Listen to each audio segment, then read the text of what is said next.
Gracias, doctor Limay. A continuación vamos a tener como ponente a la doctora Marcela Alvarado Morales, de quien mencionaré su perfil biográfico. La doctora Marcela Alvarado es médico cirujana egresada de la Universidad Nacional José Faustino Sánchez Carrión, con especialización en neurología por la Universidad Nacional Mayor de San Marcos. Ha realizado una pasantía en el Instituto de Neurología y Neurocirugía Manuel Velasco Suárez en México. Cuenta con un diplomado en metodología de la investigación y ha participado en diversos congresos nacionales de neurología. Es coautora de varios trabajos de investigación en su especialidad. Actualmente se desempeña como médica neuróloga en el Instituto Nacional de Ciencias Neurológicas, en el Departamento de Enfermedades Neurodegenerativas y Movimientos Involuntarios. La doctora Marcela Alvarado nos va a presentar a continuación su tema Evolución histórica de la neurociencia en China. Doctora Marcela, adelante, por favor. Muchas gracias por la presentación. Muchas gracias a todos por su presencia. En esta oportunidad he decidido tocar este tema que me pareció sumamente interesante. Muchas veces nos abocamos mucho a la neurociencia en Occidente. Muchas veces hemos visto el desarrollo, sobre todo porque la neurología tuvo sus bases en lo que viene a ser Europa, en Estados Unidos, donde se ha desarrollado en forma más florida. Sin embargo, el Oriente quedó un poco relegado, quizás por no contar con ese nexo con Occidente. Sin embargo, pudieron no solamente ponerse al tanto, sino quizás también hasta ¿por qué no sobrepasar hasta cierto punto los avances que se lograron en Occidente?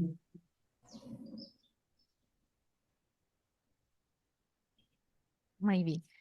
Pues sí, sin más preámbulo, voy a iniciar mi ponencia.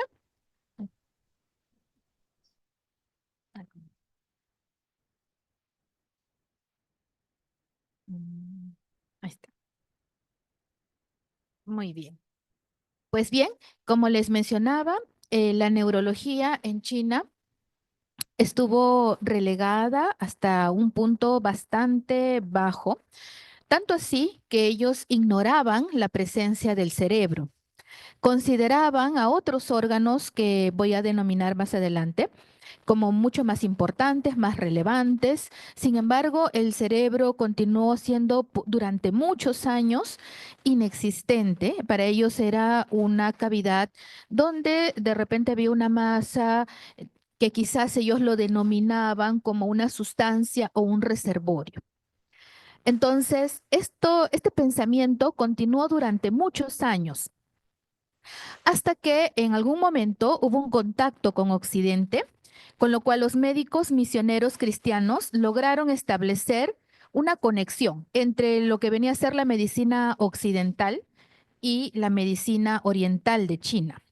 Y esto se dio todavía años después, estamos hablando de posterior a la guerra del opio. Por lo tanto, el conocimiento de todo lo que conlleva el sistema nervioso, no solamente cerebro, sino también médula, nervios, músculo, fue muy erróneo y quizás hasta inexistente en la medicina tradicional china. Para ellos, el cerebro es un reservorio de médula ósea, fue relegado a ese concepto. La médula espinal era un mero canal, los nervios no estaban para ellos identificados. Y pues los músculos para ellos eran un tejido más. Entonces, esta falta de conocimiento también se achaca, por así decirlo, a que no se desarrollaron disecciones. Para ese entonces era mal visto desarrollar disecciones y los escasos, muy escasos médicos que lo hacían, no se abocaron tampoco hacia esa zona. Ellos consideraban otros órganos como algo de mayor relevancia, como por ejemplo la presencia del pulmón, del hígado, del vaso, de los riñones, del corazón. Para ellos estos cinco órganos eran los principales, los más importantes, y de aquí evocaba el pensamiento, evocaba el movimiento, la sensibilidad, las sensaciones, y el cerebro, pues, para ellos era una víscera hueca, atípica, que incluso lo denominaban así, mar de médula. Entonces, incluso ellos lo relacionaban con colores a los órganos que podían haber identificado y lo relacionaban también con lo que veían en el exterior, por ejemplo, con el clima. Ellos decían, por ejemplo, catalogaban el hígado, la vesícula con una coloración, ¿no? Verde, y lo relacionaban con el viento. Por lo tanto, las enfermedades que ellos veían, que ellos estudiaban, estaban relacionadas los órganos con un color y con el clima, que podrían estar implicados y que esto podría propiciar a cierto tipo de enfermedades. Y como les había mencionado, ellos colocaban colores, por ejemplo, a lo que viene a ser el intestino, como rojo, y que esto estaba relacionado pues con el clima del verano, con el vaso, el estómago de una coloración marrón, el pulmón, el intestino grueso, más con el clima del otoño. Ellos relacionaban tanto colores como con los elementos, por ejemplo, en el color rojo con el fuego, con el verde la madera, el celeste con el agua y así, ¿no? Con los elementos de la tierra y también con los climas. Era la manera que tenían ellos de explicar el mundo, la manera en la que tenían ellos de explicar estas enfermedades. Pero como ven, no mencionan por ningún lado nada del sistema nervioso. No lo consideraban.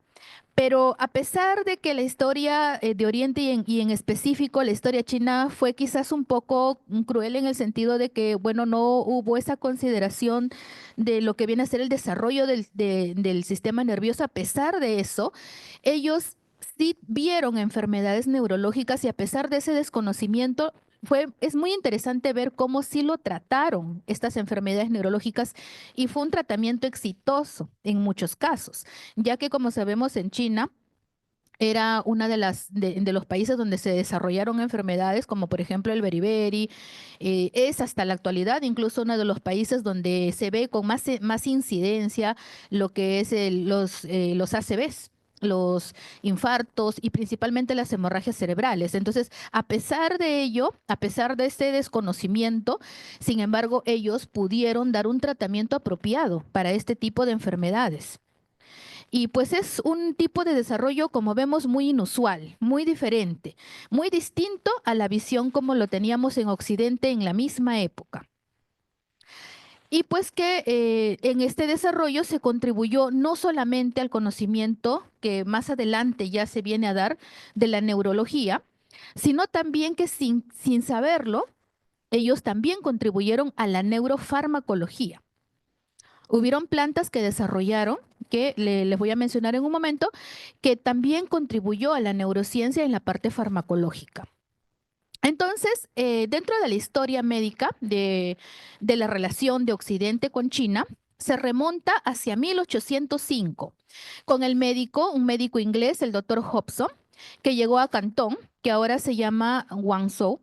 Sin embargo, ese diagnóstico y el tratamiento de estas enfermedades del sistema nervioso en general recién fue introducido más de 100 años después, porque mire de que llegó el 1805 hasta que recién empezaron a considerarlo como una ciencia, pasó todavía la época de la República y fue recién en 1911 a 1949 que como parte de este proyecto misionero de Occidente a China, fue que recién se instaura y se acepta. La historia de la neurología en China, como también se dio en Occidente, es inseparable de la historia de la psiquiatría, pues son especialidades afines, especialidades hermanas. Y ya para considerar a la neurología como rama de la medicina, esto fue recién reconocido después de la caída de la dinastía Qing. Estamos hablando del año 1911, como les dije, más de 100 años. Y el primer departamento de neurología se estableció en el Hospital Universitario Médico de la Unión de Pekín, en Beijing. Esto después de 10 años aproximadamente de que se instauró, o sea, en 1921. Este hospital fue fundado en 1921, como les menciono, y fue con la ayuda de la Fundación Rockefeller, que tuvo mucho que ver para poder desarrollarlo. Como vemos, hubo un nexo, hubo un apoyo de Occidente para poder despegar la idea de la neurociencia en China. En esa época no se veía pues como una especialidad, menos como una ciencia, pues fue básicamente hasta 1911 en que recién se consideró esa idea. Sin embargo, esto estamos hablando pues de la capital, de Pekín, pero en otras zonas de China el desarrollo fue mucho más lento. Recién fue reconocido en otras zonas y prácticamente en la República entre los años 1933. Y la sociedad como tal, la Sociedad de Neurología en China, Sociedad de Neurología y Psiquiatría, porque todavía estaban como especialidades hermanas, gemelas, esto se formó hacia el año 1952. Ahí todavía no se habían separado, porque actualmente sabemos que es una de neurología y otra de psiquiatría. Y esto fue seguido por el lanzamiento de la revista China, que podemos ver en el gráfico. Y en 1919 fue un destacado neurólogo de Filadelfia, el famoso Andrews Woods, que él fue el que se convirtió en el primer profesor y doctor en neurología y psiquiatría en el hospital que les había mencionado, en el Universitario de Pekín, patrocinado por la misma Fundación Rockefeller. Y esto ya se convierte entonces en una institución médica prestigiosa, que hasta actualmente sigue siendo una de las más prestigiosas a nivel de la República China. Y bueno, ya después de 2 años, Good, pues, por lo mismo que había sido fundador, se convierte en director también del recién creado Departamento de Neurología y Psiquiatría en el Colegio Médico de Pekín. Y muchas veces vemos cómo el desarrollo puede haber demorado tantos años para poder lograr el progreso de la ciencia. Sin embargo, China, cuando empieza este desarrollo, se vuelve imparable. La China moderna, la neurología como especialidad médica está bastante desarrollada y vemos que ya se establece como especialidad hacia el año 1921 y que forman una política sanitaria. Esta política ha consistido en una integración. Ellos no han dejado de lado sus tradiciones. Ellos siempre han considerado la medicina tradicional y su cultura como algo importante, relevante. Sin embargo, han logrado un equilibrio, una fusión apropiada en el que han sacado el provecho también de su cultura con la nuestra y donde se ha logrado despegar hacia una neurología moderna y bastante avanzada. Sin embargo, no siempre fue así, ¿no? Al principio tuvieron que lucharla, tuvieron que pasar momentos de repente un poco difíciles. Eran aproximadamente 27 facultades de medicina, no en todas se enseñaba neurología, solamente en 12, ni la mitad de ellas. Y no existían más que 30 neurólogos en todo el país, en toda la República. En el año 49, en el año 1949, la educación como que tiende a mejorar un poco. Esto se debe a que los soviéticos empiezan también a recibir y también ellos a migrar, es decir, hay un compartir de conocimiento, pero pronto por cuestiones políticas esto se detiene. Entonces, digamos que la parte de ese entrelazar de culturas también se ve limitado. Y durante la Revolución Cultural, que fue por Mao en 1966 al 76, la educación médica y la investigación básicamente dejaron de existir. Como ustedes saben mejor que yo, durante esa época, los mismos estudiantes universitarios y diversos tipos de estudiantes básicamente se hicieron cargo de todo lo que viene a ser la revolución y cerraron las universidades, dejaron la parte de la investigación, la parte académica de lado. Fue una época difícil y muy oscura para la ciencia.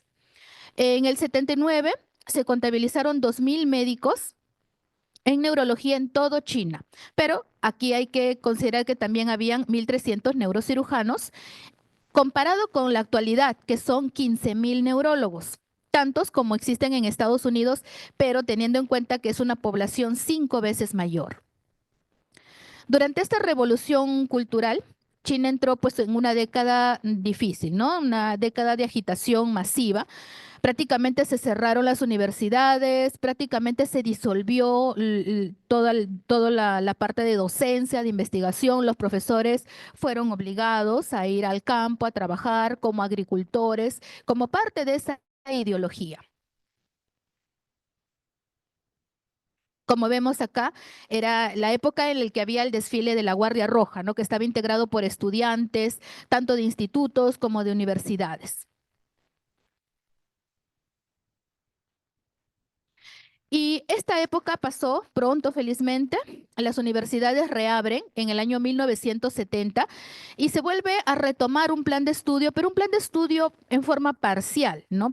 Ellos lo redujeron a 3 años, bueno, era nada, lo reducen a 3 años, pero aún así sigue siendo de baja calidad y por lo tanto reciben una educación deteriorada. La reforma que se da en 1978, gracias a los intercambios académicos, se pudo hacer un intercambio de países de Occidente con países de Oriente y eso ayudó a que China se relanzara nuevamente, tomara impulso nuevamente. Y eso aumentó la educación médica y esto empezó nuevamente a mejorar. Se formaron posgrados en neurología, pero existían al principio muy pocos centros que tenían este tipo de formación y por lo tanto, como eran muy pocos, pues la competencia era muy dura y todavía pues no había tantos puestos disponibles para estos posgrados, no había tampoco una estandarización y por lo tanto tampoco es que tenían una alta formación hasta después de un tiempo. Y en el año 1989 se establece también un sistema ya de acreditación para dar un poquito más de repente de peso a que ciertos niveles de ciertos hospitales deben de contar con la especialidad de neurología. Entonces aquí ya se dividen en 3 niveles. El nivel 3 es el más alto, que son hospitales docentes, donde debe contar más de 500 camas y acá ya se obliga a que el 2% deben de contar con el departamento de neurología. Mientras que el resto, el nivel 2, por ejemplo, eran más centros comunitarios, no tenían esa obligación. Y ya también existía la práctica privada para esa época, pero era pues muy poca en la parte neurológica. Y solamente estaba muy abocada a ciertas empresas donde había una simbiosis chino-extranjeras y que brindaban una atención de tipo más occidental porque era como se habían formado y se la brindaban a expatriados y a pacientes chinos adinerados. No todos podían contar pues con ese tipo de atención. Bueno, luego también estaba influenciado este conocimiento mucho por el taoísmo. Ellos no han dejado su filosofía médica, ellos no han dejado tampoco de lado, de repente ya al pasar el tiempo han ido occidentalizando un poco más la medicina. Eso no significa que por completo se haya dejado de lado cierta parte de la cultura médica antigua, tradicional. Y el taoísmo, pues como sabemos, es una de las 3 principales escuelas en la filosofía religiosa china. Ellos postulan que la salud física y mental se basa en un equilibrio, en una armonía, a lo que ellos lo denominan el famoso yin y yang, de las 5 fases también, que lo denominan el wu xin y el famoso qi, que es la fuerza vital, ¿no? Una materia y energía que corre a través de canales de energía, el famoso yin. Y ellos explican de esta manera las enfermedades por esta alteración en el equilibrio, tanto en deficiencia como en exceso. Y el tratamiento lo abocan hacia eso. Si es que hay una deficiencia o un exceso, tiene que restablecerse esa armonía, identificando eso como la causa y el tratamiento de las enfermedades y pues no como nosotros que de repente consideramos más a los patógenos, ¿no? Pero bueno, esa era la filosofía taoísta. Ellos consideran el yang como la parte masculina, el yin como la parte femenina, el yang que es el fuego, el yin que es el agua, ¿no? Entonces lo separan de esa manera y lo explican de esa forma, un equilibrio. Como ustedes también conocen que para ellos uno de los libros más importantes es el del canon del emperador amarillo, por Wang Neijing, y pues es un libro que para ellos es como la Biblia, que es como una religión, para ellos es uno de los libros más importantes incluso hasta la actualidad, a pesar de que, como les comenté en un inicio, China ya está muy desarrollada y cuenta con mucha tecnología. A pesar de ello, siguen teniendo este libro como uno de los ejemplares más importantes de su cultura. En China existen muchas enfermedades neurológicas, dentro de las cuales el infarto y la hemorragia, los famosos ACVs, son de los más importantes, incluso en personas mucho más jóvenes de lo que solemos ver en Occidente. Y también se ha conocido, se ha destacado que la causa principal de estos ACVs en China es por la presencia de hipertensión dentro de su prevalencia, de su incidencia. Luego también tenemos a la epilepsia, que también incluso aparece dentro del canon del emperador amarillo. Y bueno, las prescripciones del canon se basan también en el equilibrio del yin y el yang y de las 5 fases que les acababa de comentar. Y ellos utilizaban también tipos de hierbas farmacéuticas, acupunturas, masajes, ¿no? Y con lo cual ellos trataban estas enfermedades en la época antigua. Ya en la República Occidental ya se hace una integración, una simbiosis de la medicina occidental con la tradicional china, con lo cual se logra pues un equilibrio entre la parte moderna, que lo llevan a destacar mucho, y el conocimiento tradicional.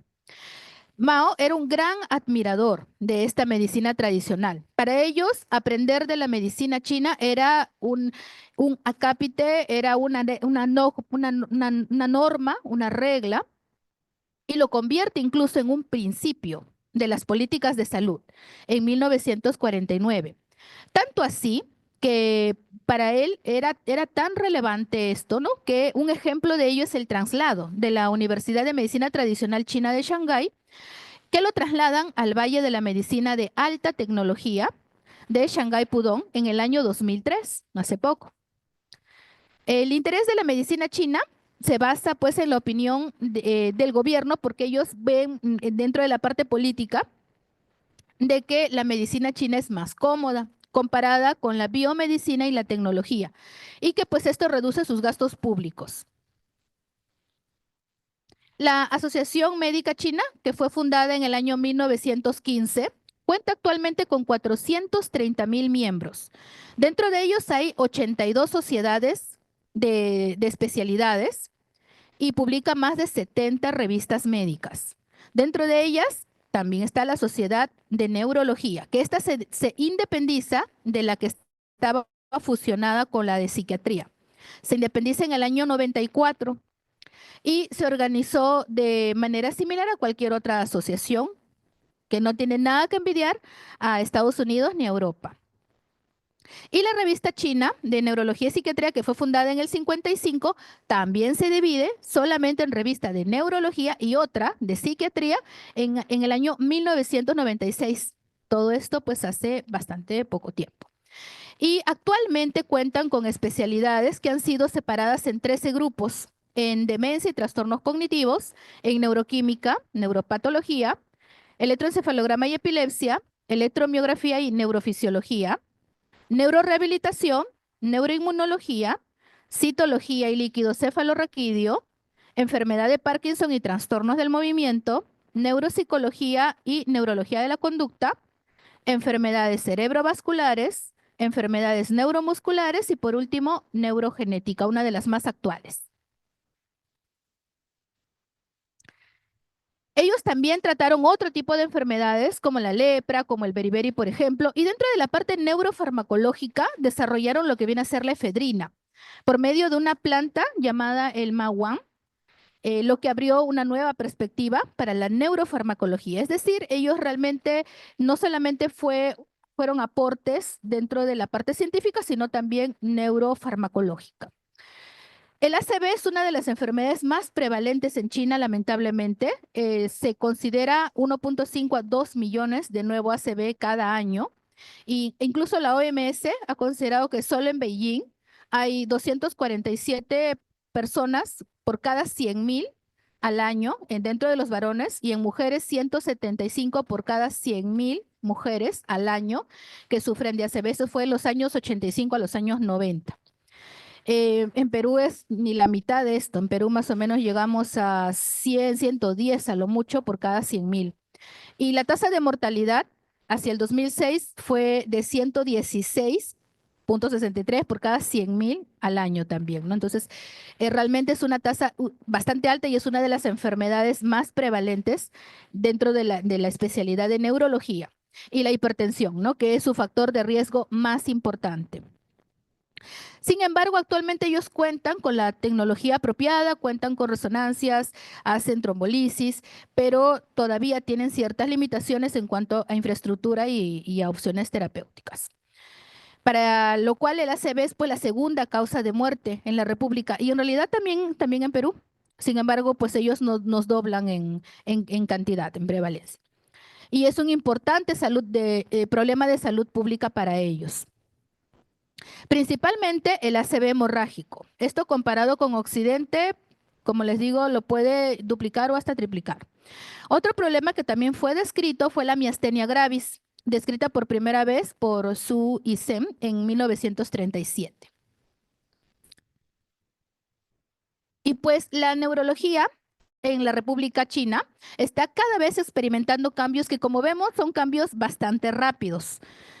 Ellos han logrado establecer una conexión con Occidente y hacerse del conocimiento y de repente hasta cierto punto llegar a mejorarlo, ¿por qué no así decirlo? En la parte tecnológica sobre todo, en los últimos años. El tamaño de su población pues es mucho más grande que la de Estados Unidos, por ejemplo, donde tenemos las grandes incidencias o las más grandes frecuencias de este tipo de enfermedades. Sin embargo, en ellos también vemos que se hace un problema de salud pública y que por lo tanto requiere una tarea urgente para poder sobrellevarla. 5 minutos, doctora. Y pues un gran número de pacientes, como ellos son una gran cantidad de personas, pues hay un gran número de pacientes con los cuales también se puede realizar estudios importantes. También mostrar que es una civilización en la que tienen mucho que enseñarnos y que de repente también tenemos mucho que hacer reflexión de cómo ellos han logrado en tan poco tiempo y con tan limitado que tuvieron al inicio de no conocer sobre este aspecto, sobre esta especialidad y que bueno, a la actualidad cuentan con una creación tan sofisticada de sus centros neurológicos y con tantas oportunidades para nosotros también, para los países de Occidente. Actualmente también cuentan con especialidades neurológicas y con investigaciones y esto pues hace que la tecnología y la parte científica sean cada vez más sofisticadas y que contribuyan cada vez mejor para llegar al conocimiento de la etiología de las enfermedades neurológicas que muchas de ellas se desconocen lamentablemente y sobre todo brindar nuevas soluciones terapéuticas. Bueno, es básicamente lo que ya les había mostrado. Son centros neurológicos actuales como el Hospital de Beijing Xuangu. Actualmente se registra 24,6 millones de visitas al consultorio de neurología y solamente en el 2009 la cifra aumentó a 25 millones, ¿no? Actualmente reciben más de 1.300 pacientes en la especialidad de neurología por día. Y bueno, también dentro de la especialidad de neurología, lo que viene a ser la parte degenerativa, el deterioro cognitivo y las demencias, y la parte neuropsiquiátrica como la depresión y la ansiedad se han vuelto también un problema de salud físico y mental, incluso al nivel de los trastornos neurológicos motores y sensoriales, con esa relevancia. En consecuencia, también han aumentado las enfermedades como el Alzheimer y el Parkinson, que pues como ellos tienen esa política de un solo hijo por familia, pues cada vez hay personas adultas mayores y con menos jóvenes que puedan hacerse cargo de ellos. Pues espero que les haya gustado y espero no haberme pasado mucho del tiempo. Muchas gracias. Muchísimas gracias, doctora Marcelo Alvarado Morales. Brillante exposición. 3 cosas quiero mencionar, doctora. El hospital, el Instituto de Ciencias Neurológicas tiene un museo, que es el Museo del Cerebro. Aparte, hay otro museo también en un hospital que es el Arco Herrera. Serían prácticamente los dos únicos hospitales que tienen un museo dentro de un hospital. El tercero parece que va a ser la Maternidad de Lima, que también tiene un museo y donde hay también fetos, donde se ven anencefalias, se ven raquisquisis, se ven encefaloceles, se ven una serie de malformaciones. El doctor Pereda, un patólogo, se dedicó a, en esa época no había la ecografía, los bichos malformados llegaban a término, nacían y fallecían inmediatamente, los colocaban en un pomo, tan igual como en el Museo del Cerebro. Yo quisiera pedirle a nombre de la asociación, en algún día, en un momento, podemos hacer una visita para que usted sea nuestra guía y nos pueda explicar esa belleza de ese museo, doctora. Ojalá que eso pueda ser pronto. Pronto nos pondremos en contacto con usted de repente en algún momento y poder hacer una visita a ese museo. En segundo lugar, doctora, 15.000 neurólogos hay en la China y en Estados Unidos también. Así ¿Cuántos hay es. en el Perú? Esa es la segunda pregunta. Y la tercera, llama la atención esa casuística tan alta de ACVs en la China de 200 por 100.000 habitantes, Así es. el doble del Perú, ¿no? Un Sí. factor genético quizás Ujú. influya o hay otros factores que puedan influir en eso. Eso era lo que yo quería preguntarle, doctora. Mire, en realidad las cifras exactas de cuántos neurólogos somos actualmente no la tengo, le mentiría. Debemos estar en aproximadamente 7.000, 8.000, yo me imagino, pero no tengo la cifra exacta, exacta. Ahora, de la cantidad de ACVs, sí, es una de las enfermedades más prevalentes, es la segunda causa de muerte también en China, bueno, en Occidente también, ¿no? En Perú también, en Estados Unidos, pero sí lo duplica realmente. Nosotros a lo mucho llegaremos a 110, entre 100 y 110 por cada 100.000, ¿no? Ellos llegan a mucho más de 200. Es por el estilo de vida agitado que tienen, la parte de la vida sedentaria, también por el tipo de trabajo que tienen actualmente. Actualmente todo es muy tecnológico, está basado más en la parte tecnológica, computadoras, entonces ya no hay tanta actividad física, hay mucho sedentarismo, mucho estrés. Incluso el estrés, la ansiedad, lamentablemente también se han vuelto un problema de salud pública para ellos. Indirectamente, eso es un factor de riesgo también para que te suba la presión. Si ya de por sí tienes un factor predisponente para que te suba también en los que tienen predisponen a diabetes y otras cosas más, y eso te puede conllevar a ACV. Es una de las razones. Muy bien, doctora. Muchísimas gracias, doctora Marcela Alvarado Morales, su certificado como ponente que ya es válido para la recertificación desde ahora, antes eso no había, se le va a entregar virtualmente. Y la doctora Marcela Alvarado Morales recientemente se ha incorporado a la asociación, hace tan solo unos meses. Sí, hace unos Entonces quiere mesecitos. decir de que la Asociación de Historia de la Medicina tiene su futuro asegurado por las siguientes generaciones. Los maestros, siéntanse tranquilos, que los jóvenes poco a poco están comenzando a posicionarse y creemos nosotros que esta asociación tiene para 100 años más. Muchísimas gracias, doctora Marcela Alvarado Morales, y le doy las gracias y será hasta la siguiente ponencia. Muchas Gracias a gracias, ustedes. doctora. Un fuerte aplauso, por favor. Muchísimas gracias. Muy bien, a continuación vamos a dar pase a Juan para que presente al siguiente ponente.